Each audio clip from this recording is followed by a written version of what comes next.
அன்பான சொந்தங்கள் அனைவருக்குமே வணக்கம். பரபரப்பா போயிட்டு இருக்க கார்த்திகை தீபம் சீரியல இன்னைக்கு மிஸ் பண்ணிடாதீங்க. பஞ்சாயத்தை கூட்டி நம்ம கார்த்திகையும் ரேவதியும் பிரிச்சுட்டாங்க. அந்த சாமுண்டீஸ்வரியும் சந்திராவும் அதை தான் ஒரு சின்ன புறமா பார்க்க போகிறோம். அதுக்கு முன்னால உங்கள் சீரியல் சேனலுக்கு வந்து லைக் பண்ணுங்க, சப்ஸ்கிரைப் பண்ணுங்க. அதாவது பாத்தீங்கன்னா அந்த சந்திரா வந்து அக்கா யாருக்குனே பஞ்சாயத்துல ஒரு நேரம் காசை வெட்டி போட்டு ரெண்டு பேரையும் பிரிச்சு தானே வச்சிருந்தோம். வேற எப்படி அவங்க ரெண்டு பேரும் ஒண்ணு சேர முடியும்? நீ இப்பவே ஊர்க்காரங்கிட்ட போய் நியாயத்தை கேளுக்கா, பஞ்சாயத்தை கூட்டு அப்படின்னு சொன்னோடனே சாமுண்டீஸ்வரியும் இது நல்ல ஐடியா சந்திரா, நான் இப்பவே பஞ்சாயத்தை கூட்டி ஊர்க்காரங்கிட்ட போய் நியாயத்தை கேட்கிறேன். அவங்க எப்படியாவது ரேவதியும் கார்த்திகையும் மறுபடியும் பிரிச்சிருவாங்க அப்படின்னு சொல்லிட்டு பஞ்சாயத்தை கூட்டியிருக்காங்க சாமுண்டீஸ்வரி.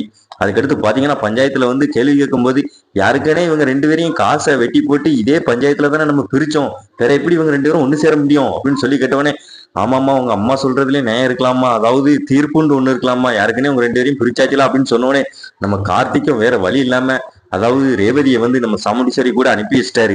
அதாவது பாத்தீங்கன்னா ஊர்க்காரங்க எல்லாம் கேட்கிற கேள்வியை பார்த்த உடனே நம்ம கார்த்திகி நம்ம ரேவதியை வந்து அனுப்பி வச்சிட்டாரு. ஊர்க்காரங்க அப்படி என்ன கேட்டாங்கன்னு பாத்தீங்கன்னா, தம்பி ஆமா தம்பி அவங்க சொல்றதுலயும் நேரம் இருக்கலாம் தம்பி, யாருக்கனே உங்க ரெண்டு பேர்த்தையும் கேட்டுட்டு தானே நாங்க பிரிச்சு வச்சோம் அப்படின்னு சொல்றாங்க.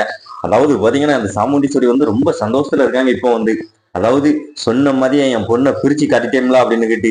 ஆனா நம்ம ரேவதி வந்து ஒரு பெரிய முடிவை எடுக்க போறாங்க. அதாவது பாத்தீங்கன்னா அந்த சந்திரா வந்து ரொம்ப சந்தோஷத்துல இருக்காங்க. தரமான எபிசோட வந்து மிஸ் பண்ணிடாதீங்க. மறக்காம நம்ம சேனலுக்கு வந்து லைக் பண்ணுவாங்க, லைக் பண்ணுங்க, சப்ஸ்கிரைப் பண்ணுங்க.